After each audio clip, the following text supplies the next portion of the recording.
Hey everybody, it's Mr. Suchek and Mr. West. We're here to teach you our second lesson of the week. This is for advanced band students, and we're going to play some of the Pirates of the Caribbean. We're going to focus on a smaller section today, which is a pretty famous melody, and it's going to be starting at measure 20 for some of us, and some of our groups are going to start on pickups to 24. So we're going to go part by part, which is kind of interesting because this piece is broken down so that we have 5 different voices. And the first voice is going to be labeled on your music as part 1 here in the top left corner. I don't know if you can see that. Yep. Okay, so that's going to include the flute part, clarinet 1, and trumpet 1. And we're not going to play all of those instruments on that part for you today, but just so you know who to follow along with. Part 1 will also include the mallet part. So those 4 voices, mallets, flute, clarinet 1, and trumpet 1. Part 2 is going to be clarinet 2, trumpet 2, and saxophone 1. So it'll say at the top of your sheet, part 2 up there, and whatever instrument that you have. Part 3 is going to be clarinet 3 and saxophone 2. Again, it'll say at the top left corner. Part 5 is the bass guitar and the trombone part that we've selected. And then the only other part there that we are going to go through is the snare part, which doesn't have a number. It just says snare at the top left of your sheet. So we'll start with the first part, and I'm going to walk you through some things that are just of notes here. We are in 3/4, and most of you with the recording, you're going to want to start around 30 seconds in the recording that we post on the Facebook page. Just get to that link, start about 30 seconds in, and it's 3/4. So we're going to count like this: 1, 2, 3, 2, 2, 3, 3, 2, 3, rest, then you play. So I'll kind of go through this. I'm going to play my keyboard here in front of me instead of the flute. I'm going to go from measure 20 all the way to 33. So just kind of follow along. You'll notice that we're mezzo forte below the starting point where we play, and it's in multiple octaves. That means you just choose whichever octave you're most comfortable with. Flutes, you have a high octave and a low octave. And it looks like clarinet and trumpet have some different options as well, but not different octaves. Mr. West, you want to chime in on some of that with the specific trumpet part there? Sorry about that. I was muted. I'm not looking specifically at the trumpet part. The only thing I will add is, as we should always do, everybody, when we're learning a new piece of music, is just take a peek at your key signature. This piece throughout the course changes a couple times, but in this particular section, we're in the very, very comfortable key signature of concert B flat, correct, Mr. Suchek? So most of the fingering should be what we're all comfortable using. So like normal second finger Bs for trumpets and so on and so forth. Great. So the first part, we're going to go from the beginning of section measure 20 all the way through, and I'll count with you. Ready to go. 1, 2, 3, 2, 2, 3, 3, 2, 3, rest.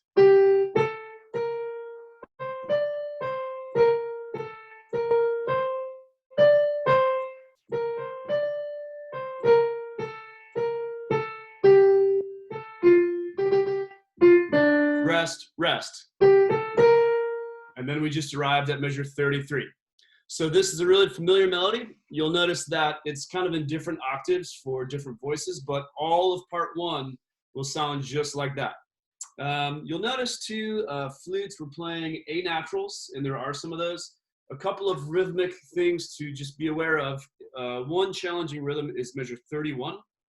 And we have 2 16th notes and an 8th note. We count that 1 E end. There's also a rest right after that with an 8th note and a quarter note. So it's 1 E end and 3. So I'll play that one more time so you can kind of hear how that goes. So that's really only the most tricky rhythm, I would say, in that whole section. If you look into just the first bar, measure 24, where we start this actual melody, we have a dotted quarter followed by an 8th note. So that's 1 and 3. So that whole section is going to be. Okay, so those 2 rhythms are just about the trickiest ones in that spot, which again are not that tricky. Any other interjections on that, Mr. West? No, I think you hit all of those key points. So just to be clear, the starting point when Mr. Suchek first played through all of that was the word stately. So in case you weren't sure where he was starting, he started counting rests starting at the word stately. Great. So part 2, we're going to jump onto you here. We're going to have, this is clarinet 2, trumpet 2, and saxophone 1. And again, it's going to say part 2 up here. Your part might say clarinet, trumpet, or it might say saxophone, alto saxophone, okay? So you're gonna play slightly different notes here, similar rhythms. I'm gonna play this part on my clarinet for you guys. And we actually start at stately with 2 dotted half notes that are tied together. And those are, for clarinets and trumpets, those are A's. 2, 3, 1.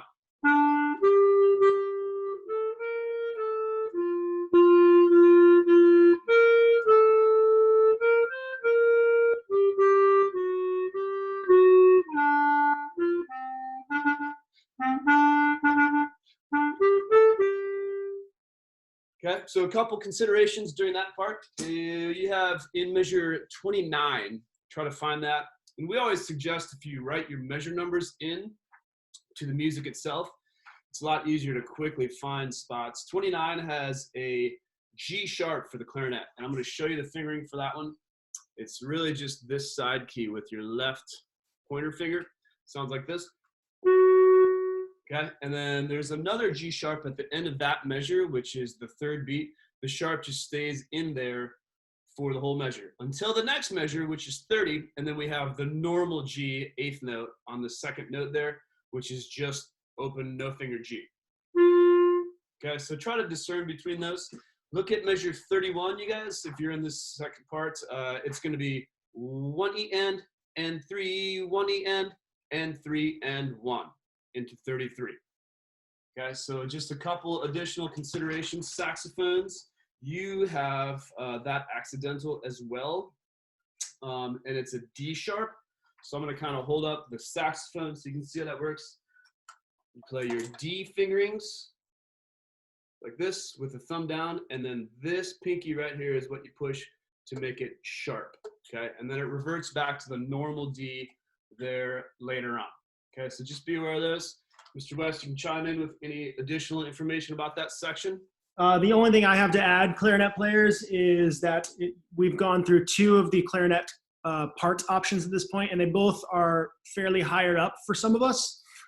So if you're seeing some of these notes like B and C and D, and you're kind of overwhelmed by them, I would choose to look at the 3rd clarinet part, which is much lower and in a range that you're comfortable playing. Or you can start playing around with octaves if you know how to do that, but most of us would probably be best off if you're like a 6th grader, jumping down to the clarinet 3 part, which we're going to talk about momentarily. Or you could just get with us, set up a meeting, and I can show you how to do those higher notes. That would be even better with all the time on your hands. Learn some new skills.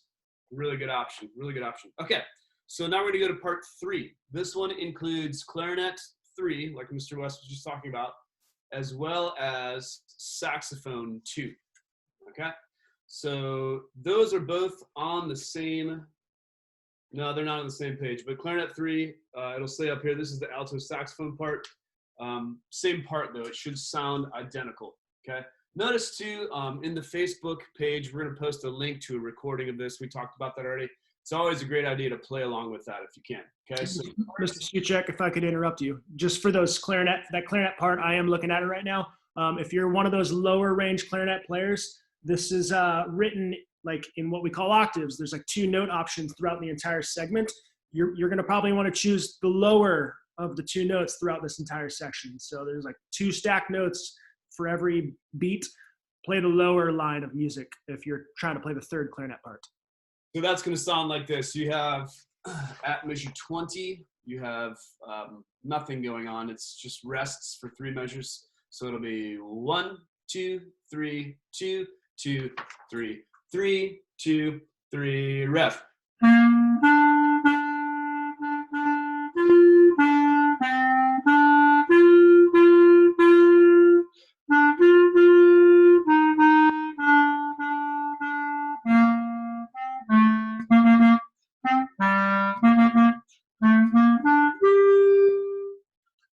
Okay, so a couple things at 31 and 32, we have a little bit of a lower note at the end of the 31 measure. That's an A. If you kind of forgot, it's 1, 2, 3, 1, 2. I'll play that for you.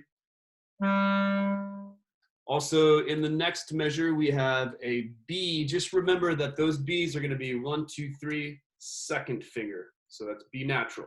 Mr. West, chime in. No, that all sounds great. If you were paying attention to some of the earlier instrumentation, you probably have already picked up on some of the rhythmic things, but I don't know if you wanted to embellish upon the two slightly confusing rhythms, Mr. Suchek, Sure. dotted quarter notes and 16th notes. Absolutely. 31 is going to be 1 E and 3. You might just count that with me. 1 E and 3. Okay. And then the next measure, 32, is 1 E and 3 and up to the downbeat of 33. So you'll see that there's an eighth rest in each of those measures that happens right on beat 2. It's a good opportunity to take a breath there to prepare for the next series of notes. All right, Mr. West is going to talk about part 5. Great. Okay, so part 5 is for all of you low brass people out there. Trombone players, there's 3 or 4 of you out there probably following along with us. So let's start looking at this part there, trombones. I'm going to use my baritone as a demonstration, so you'll at least get what the range and timbre sound like, even though you'll have to kind of navigate through the positions on your own. There isn't anything really tricky about the positions here. So I'm going to go ahead and kind of start playing a little bit, starting at the word stately. So I'm going to count my rests. So 1, 2, 3, 1, ready, and. The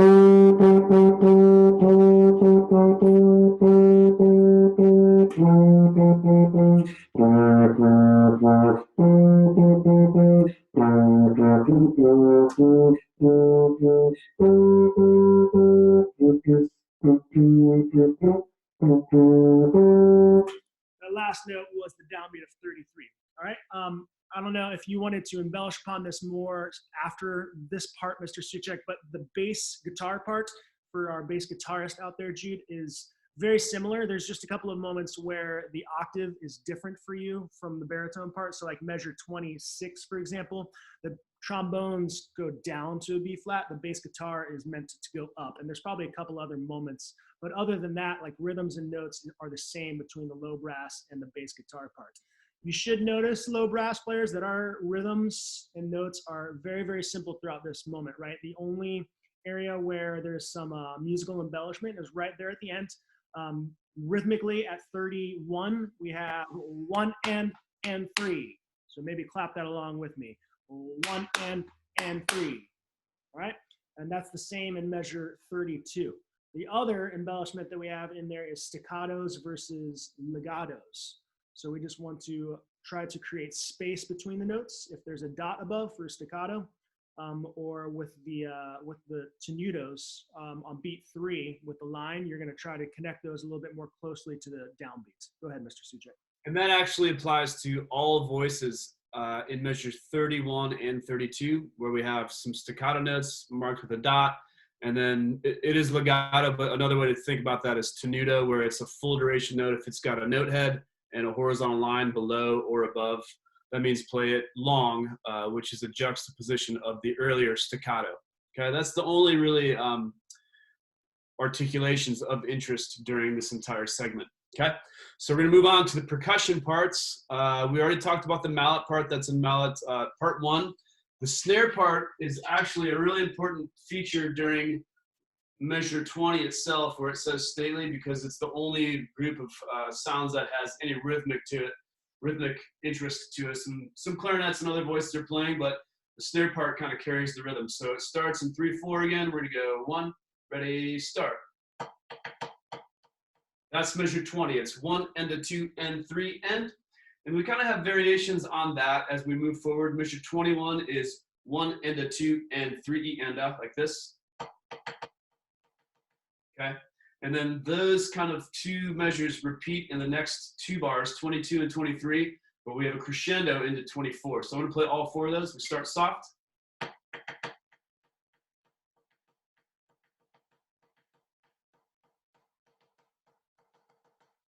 And that brings us to 24. Once we get there, You basically take that similar phrase, but we have kind of an amendment. If you look at 25, you'll see what looks like a percentage sign. It's a line like this and 2 dots. That means play the previous measure exactly how it was. So 24 is going to go like this. I'm going to play all the way until 31. Here's 24. 1, ready, go.